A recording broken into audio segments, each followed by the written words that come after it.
We will continue learning about the second law of thermodynamics that focuses on refrigerators and heat pumps.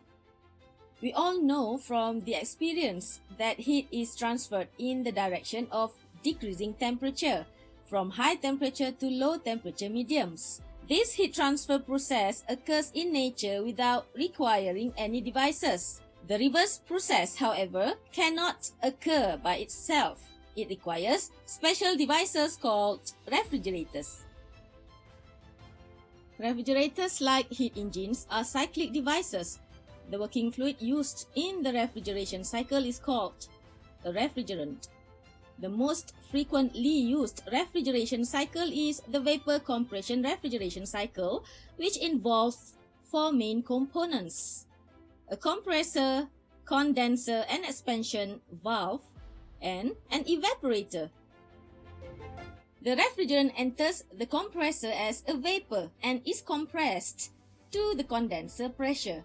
It leaves the compressor at a relatively high temperature and cools down and condenses as it flows through the coils of the condenser by rejecting heat to the surrounding medium. It then enters a capillary tube where its pressure and temperature drop drastically due to the throttling effect. The low temperature refrigerant then enters the evaporator where it evaporates by absorbing heat from the refrigerated space. The cycle is completed as the refrigerant leaves the evaporator and re-enters the compressor. A schematic of the refrigerator is presented in the following figure. Here, QL is the magnitude of the heat removed from the refrigerated space at temperature TL. QH is the magnitude of the heat rejected to the warm environment at temperature TH. And W net in is the net work input to the refrigerator. As discussed before, QL and QH represent magnitudes and thus are positive quantities. The efficiency of a refrigerator is expressed in terms of the coefficient of performance.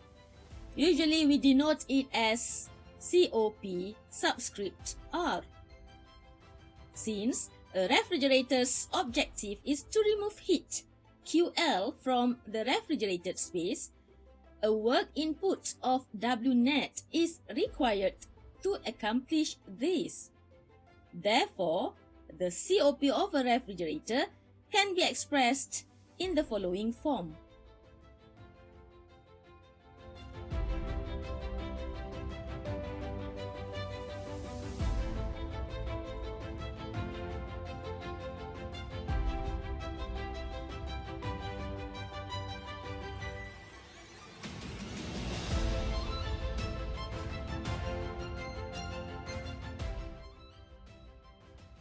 The conservation of energy principle for a cyclic device can relate work and heat as follows. Therefore, the COP relation becomes the following expression. The value of COPR can be greater than unit T. That is, the amount of heat removed from the refrigerated space can be greater than the amount of work input.